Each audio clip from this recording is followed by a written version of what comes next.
वंदे मातरम मित्रों, सत्यघोष के YouTube channel पर आज हम चर्चा करेंगे फर्स्ट हाफ एग्जिट विश्लेषण।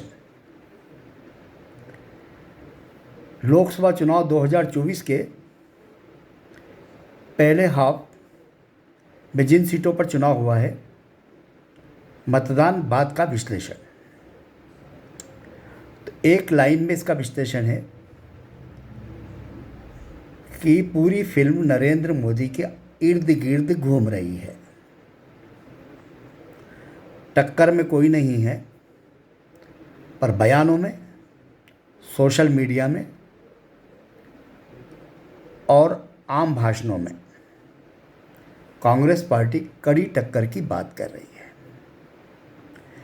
यहाँ तक कि अपनी सीटें नहीं बता रही, पर कह रही है कि इस बार चुनाव में भाजपा और एनडीए को 180 सीट से ज़्यादा नहीं मिलेगी।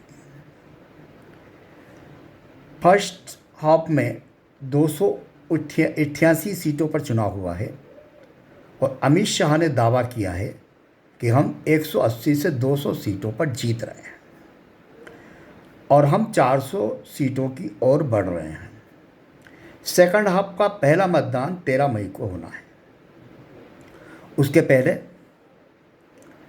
यदि हम विश्लेषण करें तो नरेंद्र मोदी पहले दौर के मतदान के बाद 2002 के नरेंद्र मोदी दिखाई दिए और पूरी तरह आक्रामक थे, और फर्स्ट हाफ के बाद हमें कह सकते हैं कि वे इस चुनाव के फर्स्ट हाफ के सिरमौर हैं।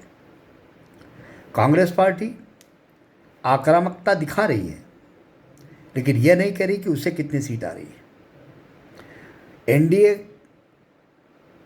अपना दावा कर रहा है, लेकिन इंडिया अलायंस का कोई दल ये दावा नहीं कर रहा कि उनको कितनी सीटें आ रही हैं। कांग्रेस पार्टी 2019 से भी 2024 में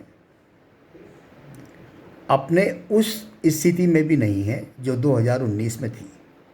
2019 में उसने 421 सीटों पर चुनाव लड़ा था और 12% सफलता अर्जित कर 52 सीटें जीती थी। इस बार वह 328 सीटें पर चुनाव लड़ रही है, और यदि उनके 12% सफलता को भी देखें तो 40 के आसपास सिमट रही है। बीजेपी 410 सीटों पर चुनाव लड़ रही है और वो दावा कर रही कि 370 सीट उसे अकेले को मिलेगी। अब आप दोनों पार्टी के आत्म बल को देखिए, उनके कॉन्फिडेंस को देखिए।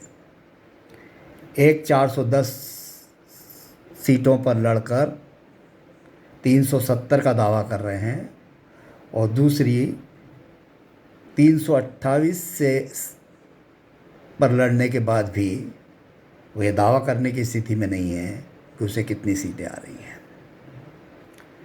Narendra Modi first half exit विश्लेषण में सिरमौर हैं, पर हैं या नहीं 4 जून को पता लगेगा। हम फिर अगले सत्यघोष यूट्यूब चैनल पर अगले विषय पर चर्चा करेंगे। आप सब्सक्राइब कीजिए, सहयोग कीजिए, शेयर कीजिए, लाइक कीजिए और अपने मित्रों को भी इसको सुनने के लिए भेजिए। धन्यवाद। जय हिंद।